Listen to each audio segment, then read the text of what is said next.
Far out in the wide sea, where the water is blue as the loveliest cornflower and clear as the purest crystal, where it's so deep that very, very many church towers must be heaped one upon another in order to reach from the lowest depth to the surface above, dwell the mer people. Now, you must not imagine that there's nothing but sand below the water. No, indeed, far from it. Trees and plants of wondrous beauty grow there, whose stems and leaves are so light that they're waved to and fro by the slightest motion of the water, almost as if they have living beings, almost as if they were living beings. Fishes, great and small, glide in and out among the branches, just as birds fly about among our trees. Where the water is deepest stands the palace of the Mer King. The walls of this palace are of coral, and the high pointed windows are of amber. The roof, however, is composed of mussel shells, which, as the billows pass over them, are continually opening and shutting. This looks exceedingly pretty, especially as each of these mussel shells contains a number of bright, glittering pearls, one only of which would be the most costly ornament in the diadem of a king in the upper world. The Mer King, who lived in this palace, had been for many years a widower. His old mother managed the household affairs for him. She was on the whole a sensible sort of lady, although extremely proud of her high birth and station, on which account she wore 12 oysters on her tail, whilst the other inhabitants of the sea, even those of distinction, were allowed only 6. In every other respect she merited unlimited praise, especially for the affection she showed to the 6 little princesses, her granddaughters. These were all very beautiful children. The youngest was, however, the most lovely. Her skin was as soft and delicate as a rose leaf. Her eyes were of a deep Her eyes were of as deep a blue as the sea. But like all other mermaids, she had no feet. Her body ended in a tail, that of a fish. The whole day long the children used to play in the spacious apartments of the palace, where beautiful flowers grew out of the walls on all sides around them. When the great amber windows were open, fishes would swim into these apartments as swallows fly into our rooms. But the fishes were bolder than the swallows. They swam straight up to the little princesses, ate from their hands, and allowed themselves to be caressed. In front of the palace there was a large garden, full of fiery red and dark blue trees, whose fruit glittered like gold, and whose flowers resembled a bright burning sun. The sand that formed the soil of the garden was of a bright blue colour, something like flames of sulphur, and a strangely beautiful blue was spread over the whole, so that one might have fancied oneself raised very high in the air, with the sky at once above and below, certainly not at the bottom of the sea. When the waters were quite still, the sun might be seen looking like a purple flower, out of whose cup streamed forth the light of the world. Each of the little princesses had her own plot in the garden, where she might plant and sow at her pleasure. One chose hers to be made in the shape of a whale, another preferred the figure of a mermaid. But the youngest had hers quite round like the sun, and planted in it only the flowers that were red as the sun seemed to her. She was certainly a singular child, very quiet and thoughtful, whilst her sisters were adorning themselves with all sorts of gay things that came out of a ship which had been wrecked. She asked for nothing but a beautiful white marble statue of a boy, which had been found in it. She put the statue in her garden and planted a red weeping willow by its side. The tree grew up quickly and let its long boughs fall upon the bright blue ground, where ever-moving shadows playing in violet hues, as if boughs and root were embracing. Nothing pleased the little princess more than to hear about the world of human beings living above the sea. She made her old grandmother tell her everything she knew about ships, towns, men, and land animals, and was particularly pleased when she heard that the flowers of the upper world had a pleasant fragrance, for the flowers of the sea are scentless, and that the woods were green, and the fishes fluttering among the branches of various gay colours, and that they could sing with a loud, clear voice. The old lady meant birds, but she called them fishes, because her grandchildren, having never seen a bird, would not otherwise have understood her. When you've attained your 15th year, added she, you'll be permitted to rise to the surface of the sea. You'll then sit by moonlight in the cliffs of the rocks, see the ships sail by, and learn to distinguish towns and men. The next year the eldest of the sisters reached this happy age, but the others, alas, the second sister was a year younger than the eldest, the third a year younger than the second, and so on. The youngest had still 5 whole years to wait till the joyful time should come when she might rise to the surface of the water and see what was going on in the upper world. However, the eldest promised to tell the others of everything she might see when the first day of her being of age arrived, for the grandmother gave them but little information, and there was so much that they wished to hear. But none of the sisters longed as ardently for the day when she should be released from childish restraint as the youngest.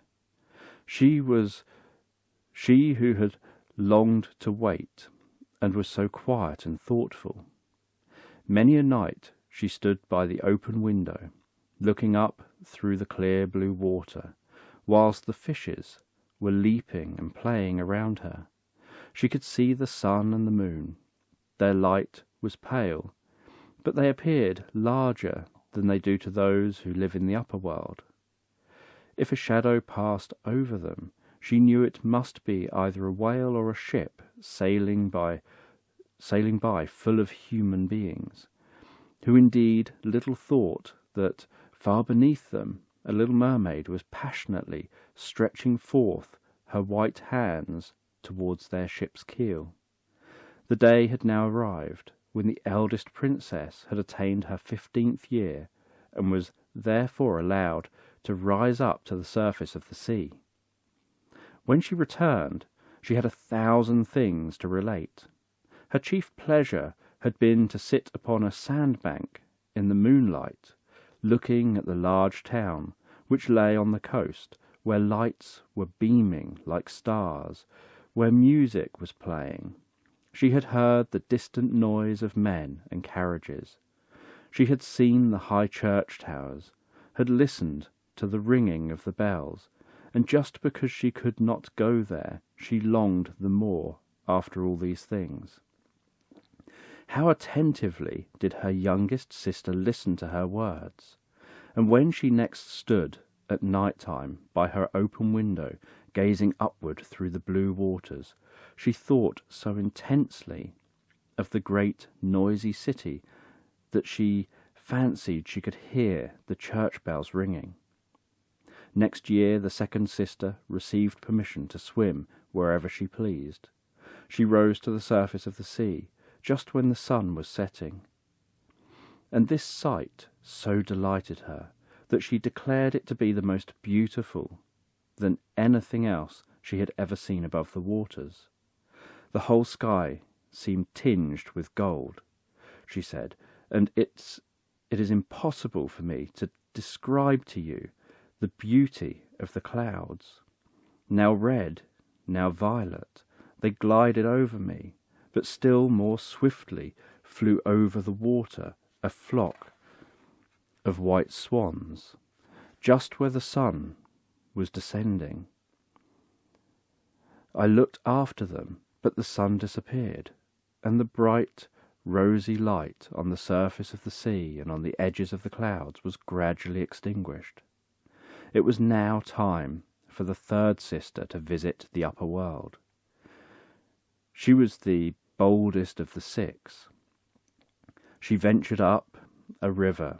On its shores she saw green hills covered with woods and vineyards, from among which arose houses and castles. She heard the birds singing, and the sun shone with so much power that she was continually obliged to plunge below in order to cool her burning face. In a little bay she met with a number of children who were bathing and jumping about. She would have joined in their gambols, but the children fled back to land in great terror, and a little black animal barked at her in such a manner that she herself was frightened at last and swam back to the sea. She could not, however, forget the green woods, the verdant hills, and the pretty children who, although they had no fins, were swimming about in the water as fearlessly. The fourth sister was not so bold. She remained in the open sea, and said on her return home she thought nothing could be more beautiful. She had seen ships sailing by, so far off that they looked like seagulls. She had watched the merry dolphins gambolling in the water, and the enormous whales sending up into the air 1,000 sparkling fountains. The year after, the fifth sister attained her 15th year. Her birthday happened at a different season to that of her sisters. It was winter, the sea was of a green colour, and immense icebergs were floating on its surface. These, she said, looked like pearls. They were, however, much larger than the church towers in the land of human beings. She sat down upon one of the pearls, and let the wind play with her long hair. But then all the ships hoisted their sails in terror, and escaped as quickly as possible. In the evening the sea was covered with sails, and whilst the great mountains of ice alternately sank and rose again, and beamed with a reddish glow, flashes of lightning burst forth from the clouds, and the thunder rolled on, peal after peal. The sails of all the ships were instantly furled, and horror and affright reigned on board. But the princess sat still on the iceberg, looking unconcernedly at the blue zigzag of the flashes. The first time that either of these sisters rose out of the sea, she was quite enchanted at the sight of so many new and beautiful objects. But the novelty was soon over, and it was not long ere their own home appeared more attractive than the upper world, for there only did they find everything agreeable. Many an evening would the 5 sisters rise hand in hand from the depths of the ocean. Their voices were far sweeter than any human voice, and when a storm was coming on, they would swim in front of the ships and sing. Oh, how sweetly did they sing, describing the happiness of those who lived at the bottom of the sea, and entreating the sailors not to be afraid, but to come down to them. The mariners, however, did not understand their words. They fancied the song was only the whistling of the wind, and thus they lost the hidden glories of the sea.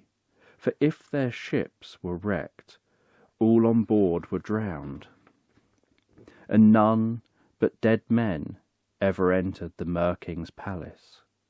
Whilst the sisters were swimming at evening time, the youngest would remain motionless and alone. in her father's palace, looking up after them. She would have wept, but mermaids cannot weep, and therefore, when they are troubled, suffer infinitely more than human beings do. "Oh, if I were but 15, sighed she. "I know that I should love the upper world and its inhabitants so much. At last the time she had so longed for arrived. Well, now it's your turn," said the grandmother. "Come here that I may adorn you like your sisters."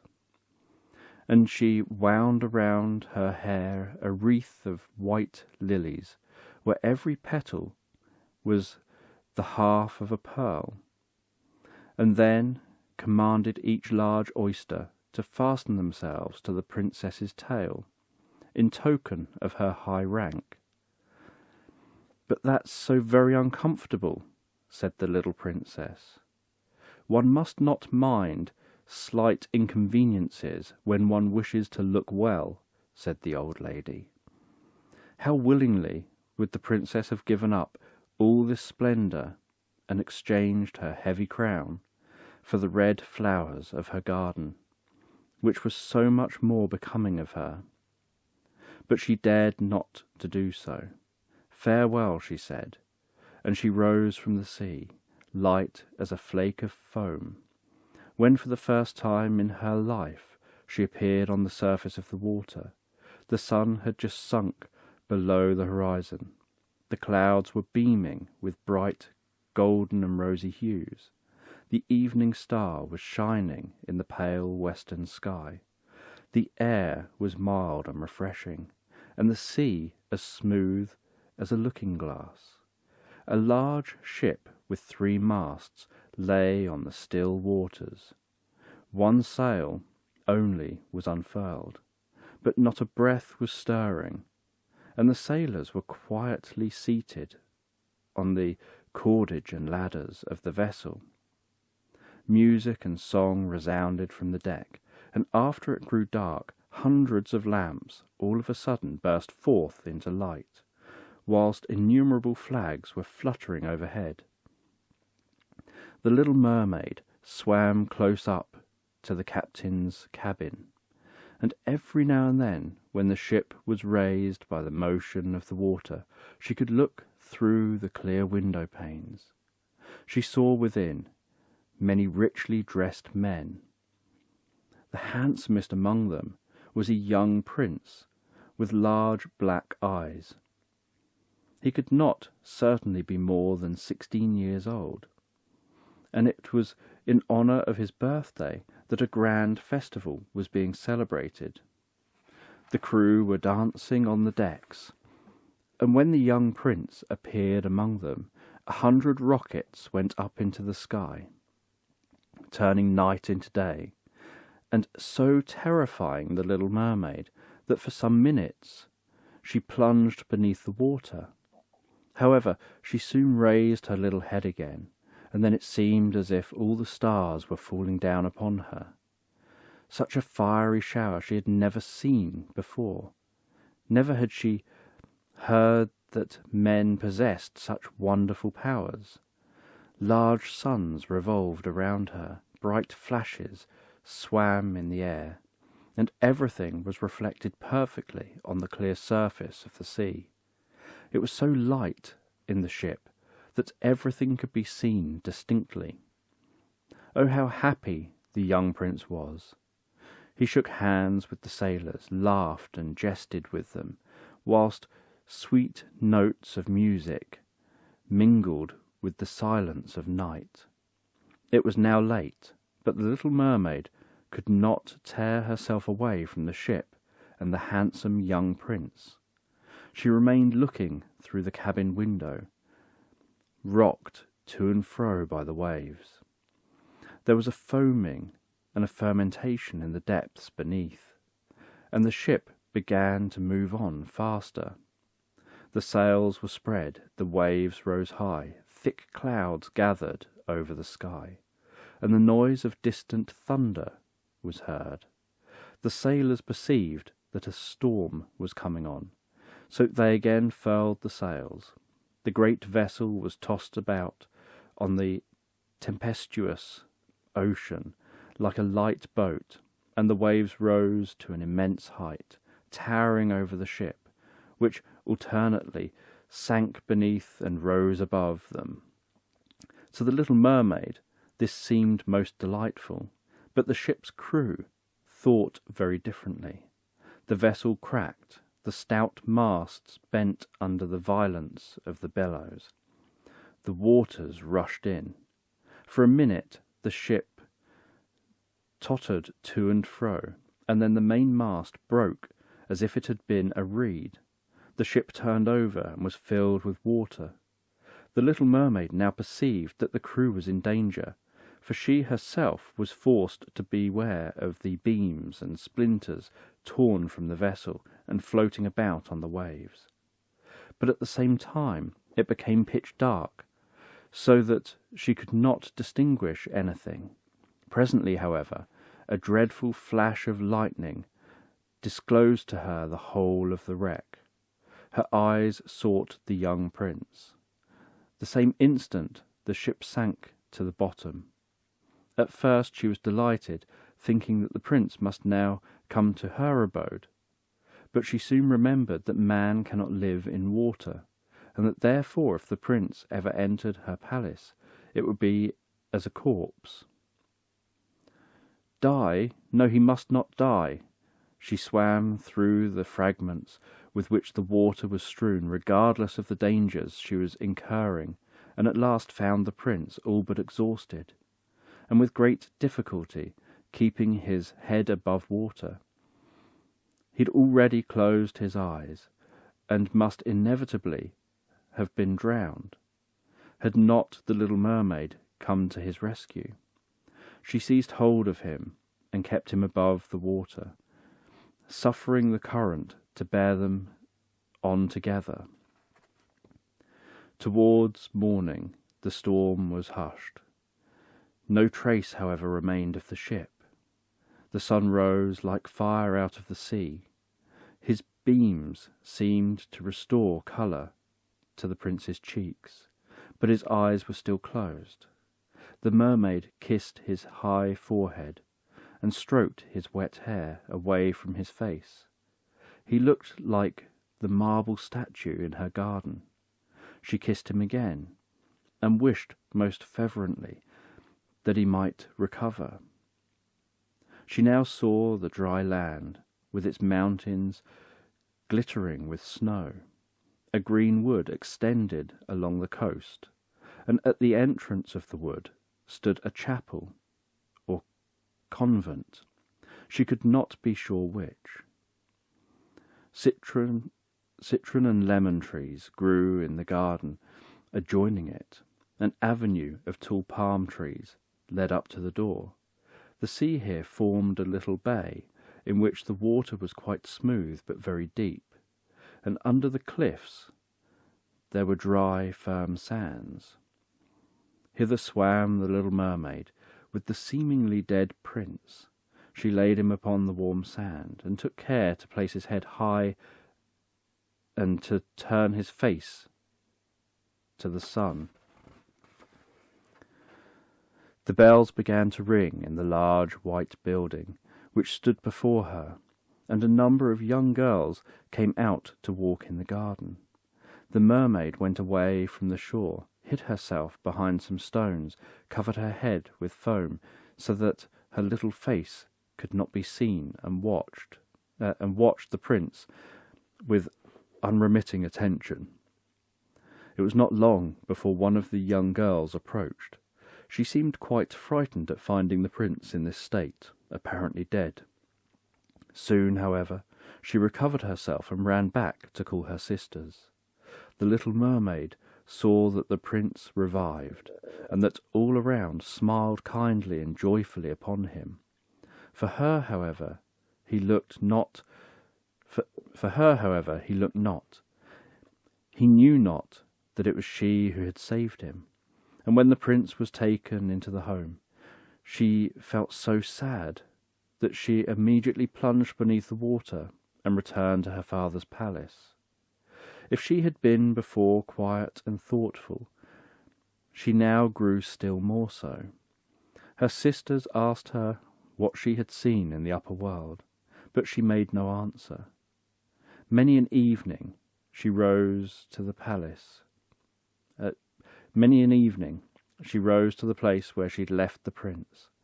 She saw the snow on the mountains melt, the fruits in the garden ripen and gathered, but the prince she never saw. So she always returned sorrowful to her subterranean abode. Her only pleasure was to sit in her little garden, gazing on the beautiful statue, so like the prince. She cared no longer for her flowers. They grew up in wild luxuriance, covered the steps, and entwined their long stems and tendrils among the boughs of the trees, so that her whole garden became a bower. At last, being unable to conceal her sorrow any longer, she revealed the secret to one of her sisters, who told it to the other princesses, and they to some of their friends. Among them was a young mermaid, who recalled the prince, having been an eyewitness herself to the festivities in the ship. She knew also in what country the prince lived, and the name of its king. "Come, little sister," said the princesses, and embracing her, they rose together, arm in arm, out of the water, just in front of the prince's palace. This palace was built of bright yellow stones. A flight of white marble steps led from it down to the sea. A gilded cupola crowned the building, and white marble figures, which might almost have been taken for real men and women, were placed among the pillars surrounding it.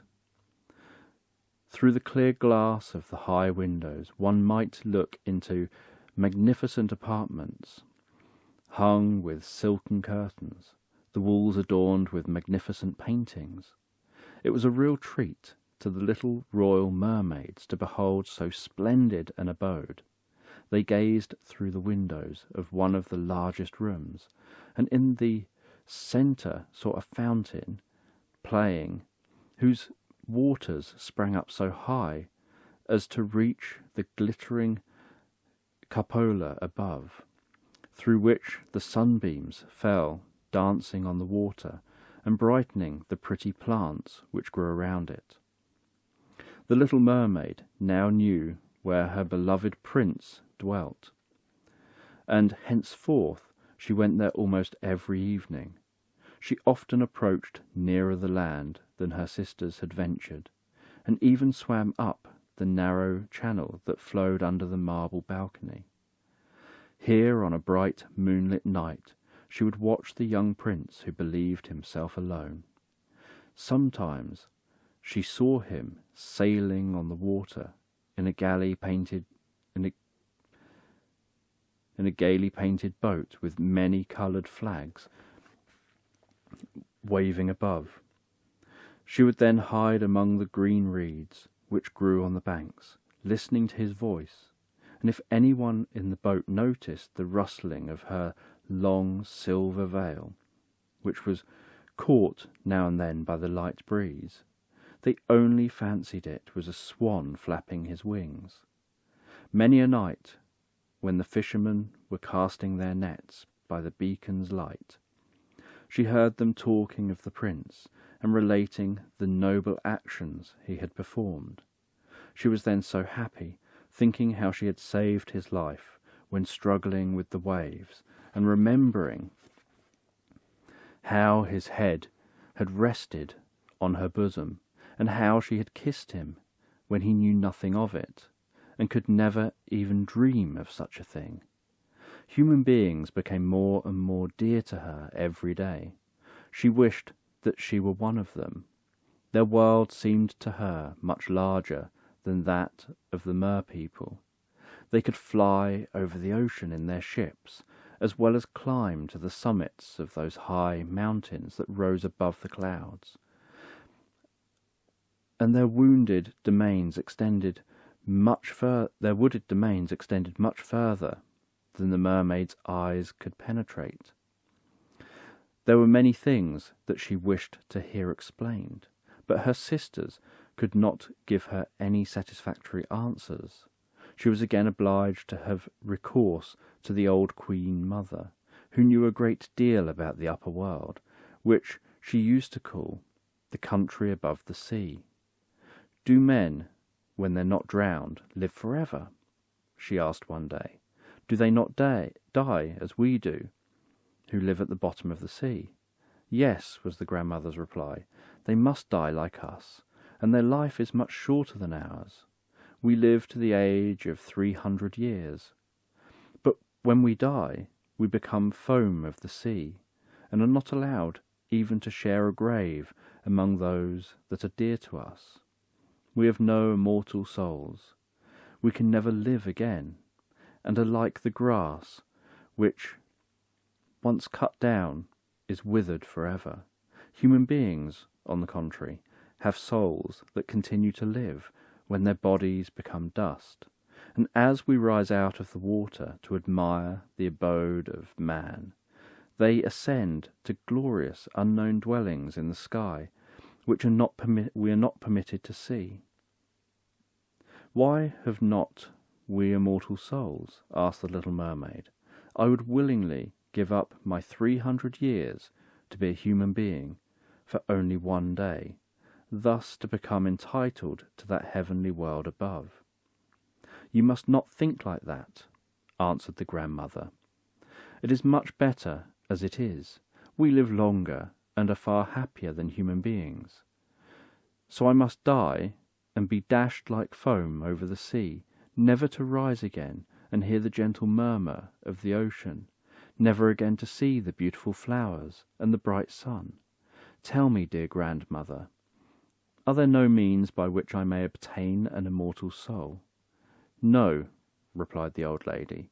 "It is true that if thou could win the affections of a human being, as to become dearer to him than either father or mother, if he loved thee with all his heart, and promised, whilst the priest joined his hand with thine, to be always faithful to thee, then his soul would flow into thine, and thou wouldst then become partaker of human bliss. But that can never be, for what is our eyes is the most beautiful part of our body. The tail, the inhabitants of the earth think hideous. They cannot bear it. To appear handsome to them, the body must have two clumsy props which they call legs." The little mermaid sighed and looked mournfully at the seely part of her form, otherwise so fair and delicate. "We are happy," added the old lady. "We shall jump and swim about merrily for 300 years. That's a long time, and afterwards we shall repose peacefully in death. This evening we have a court ball." The ball which the Queen Mother spoke of was far more splendid than anything that has ever been seen on earth. The walls of the saloon were of crystal, very thick but yet very clear. Hundreds of large mussel shells were planted in rows along them. These shells were some of rose colour, some green as grass, but all sending forth a bright light which not only illuminated the whole apartment, but also shone through the glassy walls so as to light up the waters around for a great space, and making the scales of the numberless fishes, great and small, crimson and purple, silver and gold-coloured, appear more brilliant than ever. Through the centre of the salon flowed a bright, clear stream, on the surface of which danced mermen and mermaids to the melodies of their own sweet voices, voices far sweeter than those of the dwellers upon earth. The little princess sang more harmoniously than any other, and they clapped their hands and applauded her. She was pleased at this, for she knew well that there was neither on earth nor in the sea a more beautiful voice than hers. But her thoughts soon returned to the world above. She could not forget the handsome prince. She could not control her sorrow at not having an immortal soul. She stole away from her father's palace, and whilst all was joy within, she sat alone, lost in thought, in her little neglected garden. On a sudden, she heard the tones of horns resounding over the water far away in the distance, and she said to herself, "Now he's going out to hunt. He whom I love more than my father and my mother, with whom my thoughts are constantly occupied, and to whom I would so willingly trust the happiness of my life. All will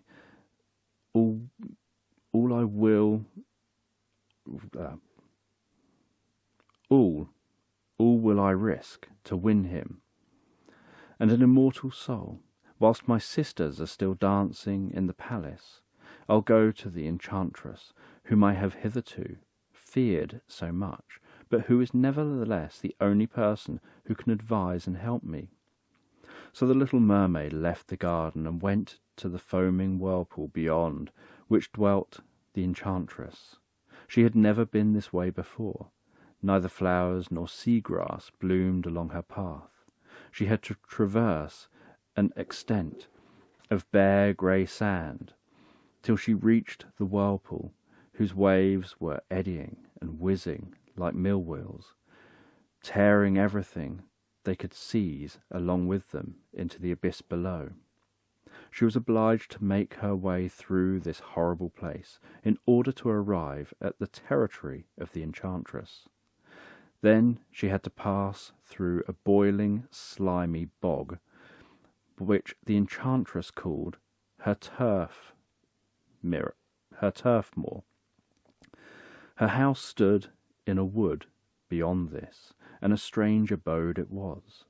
All the trees and bushes around were polypi, looking like 100-headed serpents shooting up out of the ground. Their branches were long, slimy arms with fingers of worms, every member from the root to the uttermost tip, ceaselessly moving and extending on all sides. Whatever they seized, they fastened upon so that it could not loosen itself from their grasp. The little mermaid stood for a minute, looking at this horrible wood. Her heart beat with fear, and she would certainly have returned without attaining her object had she not remembered the prince and immortality. The thought gave her new courage. She bound up her long waving hair, that the polypi might not catch hold of it, crossing her delicate arms over her bosoms, and swifter than a fish can glide through the water, she passed these unseemly trees, who stretched their eager arms after her in vain. She could not, however, help seeing that every polypus had something in its grasp, held as firmly by 1,000 little arms, as if enclosed by iron bands. The whitened skeletons of a number of human beings who had been drowned in the sea and had sunk into the abyss grinned horribly from the arms of these polypi. Helms, chests, skeletons of land animals were also held in their embrace. Among other things might be seen even a little mermaid, whom they had seized and strangled. What a fearful sight for the unfortunate princess! But she got safely through this wood of horrors, and then arrived at a slimy place, where immense fat snails were crawling about, and in the midst of their palace stood a house built of bones of the unfortunate people who'd been shipwrecked. Here sat the witch, caressing a toad in the same manner as some person would pet birds. The ugly fat snail she called her chickens, and she permitted them to crawl about her.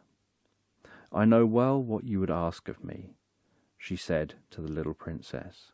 "Your wish is foolish enough, yet it shall be fulfilled, though its accomplishment is sure to bring misfortune on you, my fairest princess. You wish to get rid of your tail and to be instead 2 stilts like those of human beings, in order that a young prince may fall in love with you, and that you may obtain an immortal soul. It is not so." Whilst the witch spoke these words, she laughed so violently that her pet toad and snails fell from her lap. "You come just at the right time," continued she. "Had you come after sunset, it would not have been in my power to have helped you before another year. I will prepare for you a drink with which you must swim to land. You must sit down upon the shore and swallow it, and then your tail will fall and shrink up to the things which men call legs. This transformation will, however, be very painful. You'll feel as though a sharp knife passed through your body. All who look on you after you have been changed will say that you are the loveliest child of earth they've ever seen. You'll retain your peculiar undulating movements, and no dancer will move so lightly, but every step you take will cause you pain, all but unbearable. It will seem to you as though you were walking on the sharpest edges of swords, and your blood will flow. Can you endure all this suffering? If so, I'll grant you your request." "Yes, I will," answered the princess, with a faltering voice, for she remembered her dear prince, and the immortal soul which her suffering might win. "Only consider," said the witch, "that you can never again become a mermaid. When once you have received a human form, you may never return to your sisters and your father's palace, and unless you shall win the prince's love to such a degree that he shall leave father and mother for you, that you shall be mixed up with all his thoughts and wishes, and unless the priest joins your hands so that you become man and wife, you will never obtain the immortality you seek. The morrow of the day on which he is united to another will see your death. Your heart will break with sorrow, and you'll be changed to foam on the sea." "Still I will venture," said the little mermaid, pale and trembling as a dying person. "Besides all this, I must be paid, and it is no slight thing that I require for my troubles. Thou hast the sweetest voice of all the dwellers of the sea, and thou thinkest by its means to charm the prince. This voice, however, I demand as my recompense. The best thing thou possessed I require in exchange for the magic drink. For I shall be obliged to sacrifice my own blood in order to give it. The sharpness of a two-edged sword. But if you take my voice from me," said the princess, "what have I left with which to charm the prince?" "The graceful form," replied the witch, "thy modest gait and speaking eyes. With such as these, it will be easy to infatuate a vain human heart. Well, now hast thou lost courage?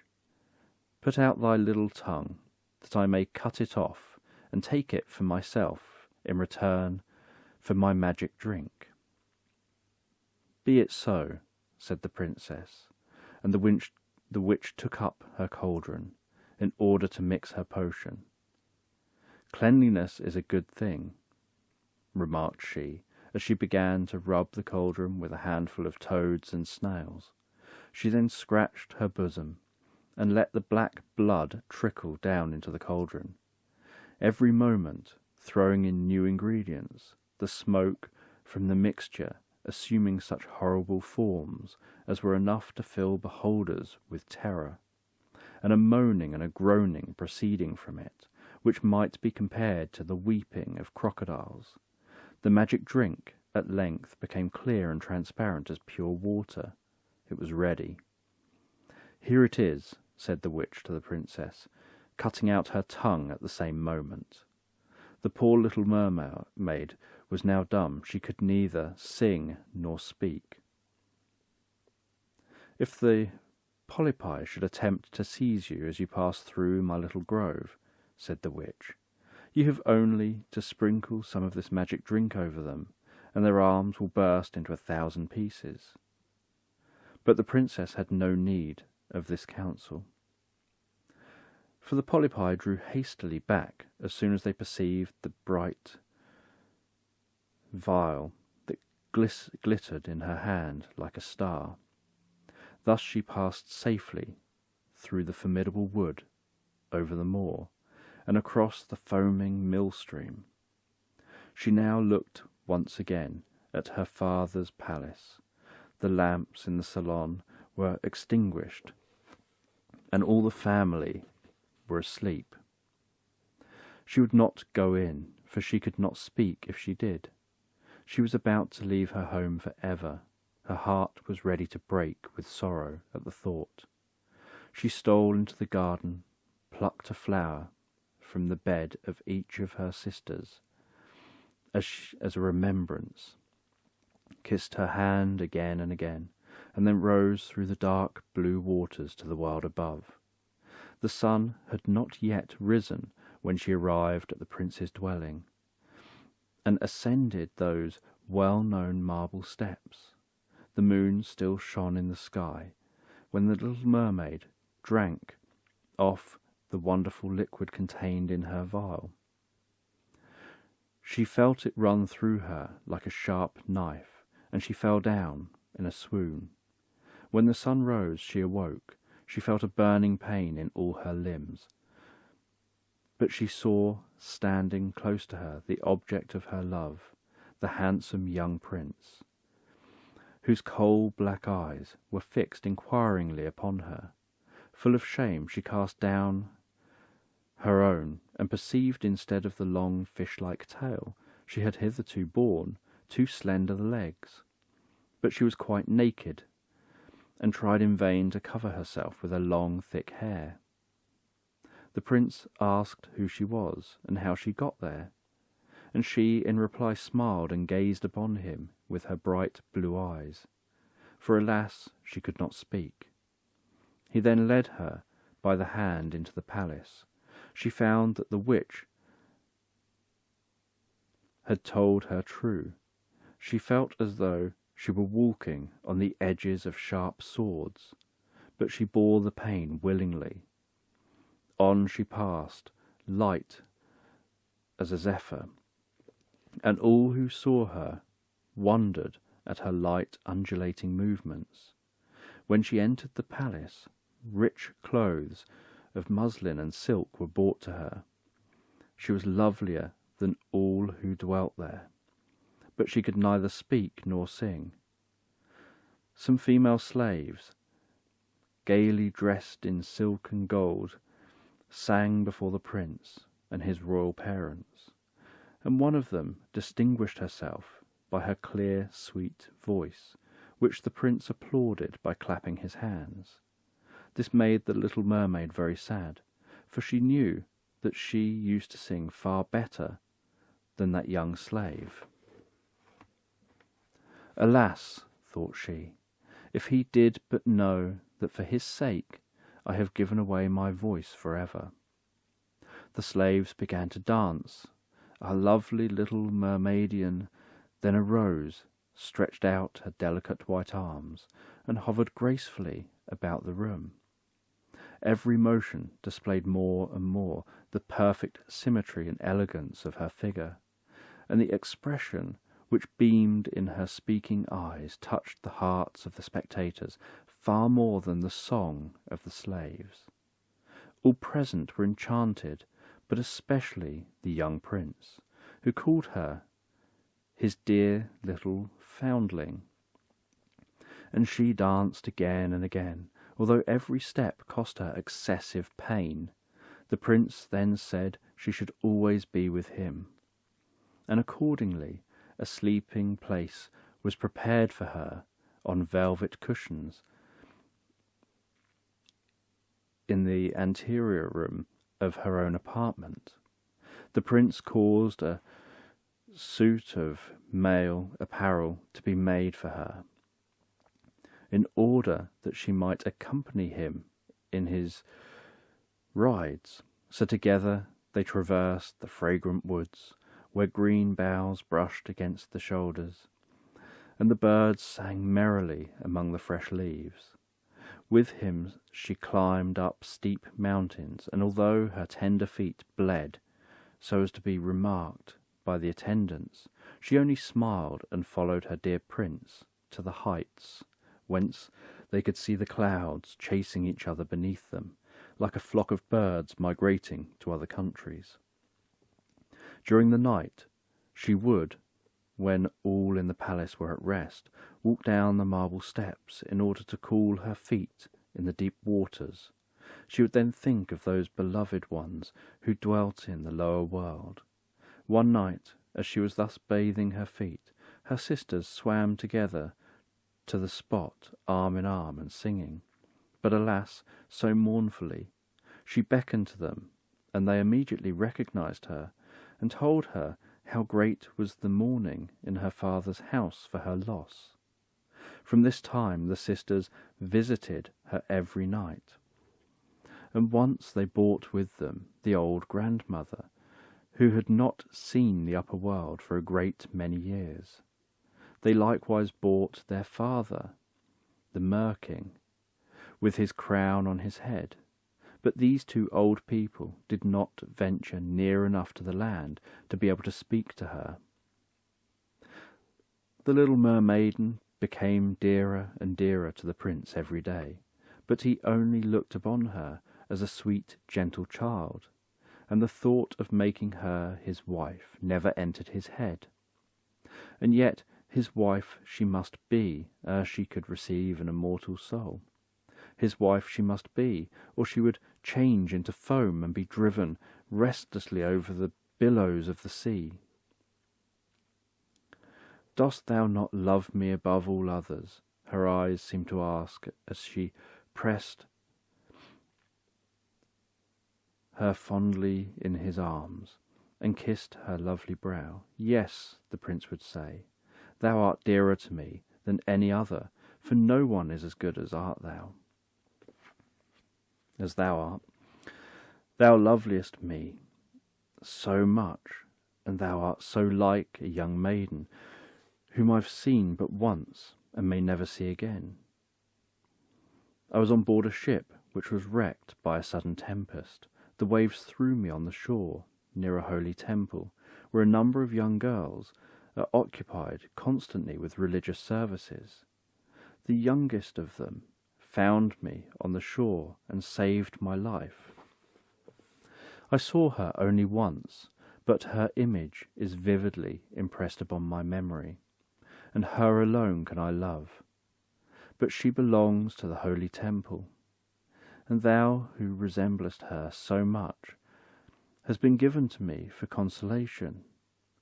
Never will we be parted. Alas, he does not know that it was I who saved his life, thought the little mermaiden, sighing deeply. I bore him over the wild waves into the wooded bay, where the holy temple stood.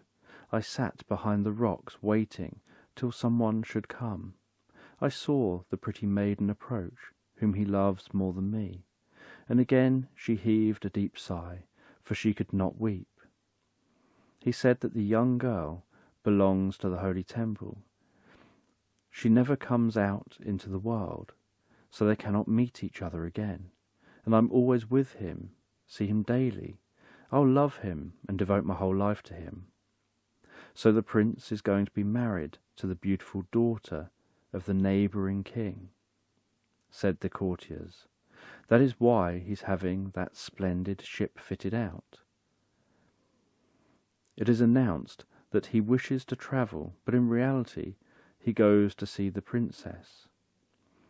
A numerous retinue will accompany him. The little mermaiden smiled at these and similar conjectures, for she knew the prince's intentions better than anyone else. "I must go," he said to her. "I must see the beautiful princess. My parents require me to do so, but they'll not compel me to marry her and bring her home as my bride. And it is quite impossible for me to love her, for she cannot be so like that beautiful girl in the temple as thou art. And if I were obliged to choose, I should prefer thee, my little silent fondling, with the speaking eyes." And he kissed her rosy lips, played with her locks, and folded her in his arms, whereupon arose in her heart a sweet vision of human happiness and immortal bliss. "Thou art not afraid of the sea, art thou, my sweet silent child?" asked he tenderly, as they stood together in the splendid ship, which was to take them to the country of the neighbouring king. And then he told her of the storms that sometimes agitate the waters, of the strange fish that inhabit the deep, and the wonderful things seen by divers. But she smiled at his words, for she knew better than any child of earth what went on in the depths of the ocean. At night time, when the moon shone brightly, and when all on board were fast asleep, she sat in the ship's galley, looked down into the sea. It seemed to her, as she gazed through the foamy track made by the ship's keel, that she saw her father's palace and her grandmother's silver crown. She then saw her sisters rise out of the water, looking sorrowful and stretching out their hands towards her. She nodded to them, smiled, and would have explained that everything was going on quite according to her wishes. But just then the cabin boy approached, upon which the sisters plunged beneath the water so suddenly that the boy thought what he had seen on the waves was nothing but foam. The next morning the ship entered the harbour of the king's splendid capital. Bells were rung, trumpets sounded, and soldiers marched in procession through the city, with waving banners and glittering bayonets. Every day witnessed some new entertainments. Balls and parties followed each other. The princess, however, was not yet in town. She had been sent to a distant convent for education, and had there been taught the practice of all royal virtues. At last she arrived at the palace. The little mermaid had been anxious to see this unparalleled princess, and she was now obliged to confess that she had never before seen so beautiful a creature.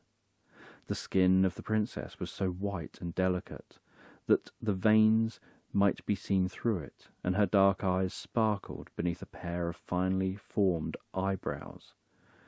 "It is herself," exclaimed the prince, when they met. "It is she who saved my life, when I lay like a corpse on the seashore." And he pressed his blushing bride to his beating heart. "Oh, I'm all too happy," said he to the dumb foundling, "whilst I never dared to hope for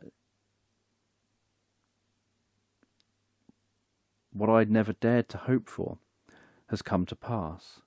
Thou must rejoice in the happiness, for thou lovest me more than all others who surround me." And the little mermaid kissed his hand in silent sorrow. It seemed to her as if her heart was breaking already, although the morrow of his marriage day, which must inevitably see her death, had not yet dawned. Again rung the church bells, whilst heralds rode through the streets of the capital to announce the approaching bride. Odorous flames burned in silver candlesticks on all the altars. The priests swung their golden incense, and bride and bridegrooms joined hands whilst the holy words that united them were spoken. The little mermaid, clad in silk and cloth of gold, stood behind the princess and held the train of the bridal dress. But her ears heard nothing of the solemn music. Her eyes saw not the holy ceremony. She remembered her approaching end. She remembered that she had lost both this world and the next. That very same evening, bride and bridegroom went on board the ship. Cannons were fired, flags were waved with the breeze. In the centre of the deck stood a magnificent pavilion of purple and cloth of gold, fitted up with the richest and softest couches. Here the princely pair were to spend the night. A favourable wind swelled the sails, and the ship glided lightly over the blue waters. As soon as it was dark, coloured lamps were hung out, and dancing began on the deck. The little mermaid was thus involuntarily reminded of what she had seen the first time she rose to the upper world. The spectacle that now presented itself was equally splendid, and she was obliged to join in the dance, hovering lightly as a bird over the ship's boards. All applauded her, for never had she danced with more enchanting grace. Her little feet suffered extremely, but she no longer felt the pain. The anguish her heart suffered was much greater. It was the last evening she might see him, for whose sake she had forsaken her home and all her family, had given away her beautiful voice, and suffered daily the most violent pain, all without his having the least suspicion of it. It was the last evening that she might breathe the same atmosphere in which he, the beloved one, lived, the last evening when she might behold the deep blue sea and the starry heavens, an eternal night, in which she might neither think nor dream, awaited her, and all the joy in the ship. And she, her heart filled with thoughts of death and annihilation, smiled and danced with the others till past midnight. Then the prince kissed his lovely bride, and arm in arm they entered the magnificent tent prepared for the repose. All was now still. The steersman alone stood at the ship's helm. The little mermaid leaned her white arms on the gallery, and looked towards the east, watching for the dawn. She well knew that the first sunbeam would witness her dissolution. She saw her sisters rise out of the sea. Deadly pale were their features, and their long hair no more fluttered over their shoulders. It had all been cut off. "We have given it to the witch," said they, "to induce her to help thee, so that thou mayest not die. She had given to us a penknife. Here it is. Before the sun rises, thou must plunge it into the prince's heart, and when his warm blood trickles down upon thy feet, they will again be changed to a fish-like tail. Thou will once more become a mermaid, and will live thy full 300 years, ere thou changest to foam on the sea. But hasten, either lie, or thou must die before sunrise. Either he or thou must die before sunrise. Our aged mother mourns for thee, so much her grey hair has fallen off through sorrow, as ours fell before the scissors of the witch. Kill the prince and come down to us. Hasten, hasten, dost thou not see the red streaks on the eastern sky, announcing the near approach of the sun? A few minutes more, and he rises, and then all will be over with thee." At these words they sighed deeply and vanished. The little mermaid drew aside the purple curtain of the pavilion, where lay the bride and bridegroom, Bending over them, she kissed the prince's forehead, and then glancing at the sky, she saw that the dawning light became every moment brighter. The prince's lips unconsciously murmured the name of his bride. He was dreaming of her, and her only, whilst the fatal penknife trembled in the hand of the unhappy mermaid. All at once she threw far out into the sea that instrument of death. The waves rose like bright blazing flames around, and the water, where it fell, seemed tinged with blood. With eyes fast becoming dim and fixed, she looked once more at her beloved prince, then plunged from the ship into the sea, and felt her body slowly but surely dissolving into foam. The sun rose from his watery bed. His beams fell so softly and warmly upon her that our little mermaid was scarcely sensible of dying. She still saw the glorious sun, and over her head hovered 1,000 beautiful, transparent forms. She could still distinguish the white sails of the ship, and the bright red clouds in the sky. The voices of those airy creatures above her had a melody so sweet and soothing that a human ear would be as little able to catch the sound as her eye was capable of distinguishing their forms. They hovered around her without wings, borne by their own lightness through the air. The little mermaid at last saw that she had a body as transparent as theirs, and felt herself raised gradually from the foam of the sea for higher regions. "Where are they taking me?" asked she, and her words sounded just like the voices of those heavenly beings. "Speak you to the daughters of air," was the answer. The mermaid had no immortal soul, and can only acquire that heavenly gift by winning the love of one of the sons of men. Her immortality depended upon union with man. Neither do the daughters of air possess immortal souls, but they can acquire them by their own good deeds. We fly to hot countries, where the children of earth are sinking under sultry pestilential breezes. Our fresh cooling breath revives them. We diffuse ourselves through the atmosphere. We perfume it with the delicious fragrance of flowers, and thus spread delight and health over the earth.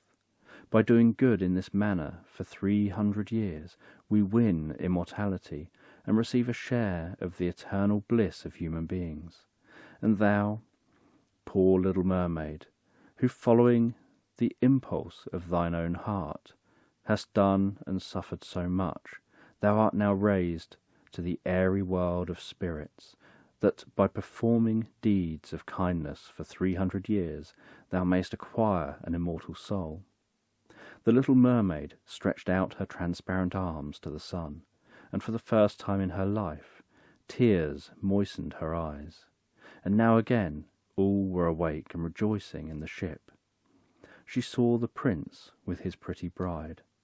They had missed her. They looked sorrowfully down on the foamy waters, as if they knew she had plunged into the sea.